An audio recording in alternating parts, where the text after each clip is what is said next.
to my channel. We have veggie and tofu breakfast burritos. Alrighty, let's get to the recipe.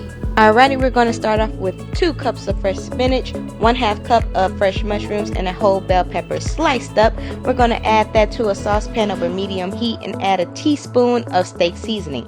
In a clean saucepan, we're going to crumble up a 1/2 block of tofu, and we're going to make our mixture. So we're going to start off with 1/2 cup of almond milk, 2 tablespoons of Dijon Mustard, a 1/2 teaspoon of almond powder, 2 tablespoons of nutritional yeast, 1/2 teaspoon of black pepper and black salt, and mix that up until combined. Pour this over your tofu mixture, and we're going to cook this over medium heat as well, and cook this until about 7 minutes until the moisture has evaporated. Now we're going to take our tortilla and we're going to start filling our burrito. Add your spinach, your bell peppers, and your meaty mushrooms,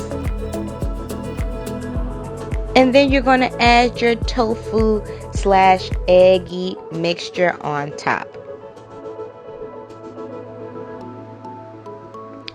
Fold it up just like so. Now you're going to take the ends, and I use a toothpick to just make sure they are secured, and we're going to add this burrito into a skillet to give it that golden brown look that we want. So add a vegan butter, and then add your burrito. We're going to cook this for 3 minutes on both sides until you get a golden mixture.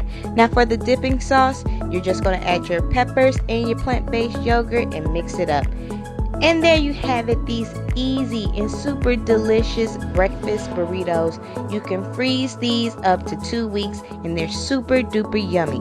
If you like this recipe, make sure you subscribe. And like I always say, stay happy, stay healthy, and always stay you, my friends.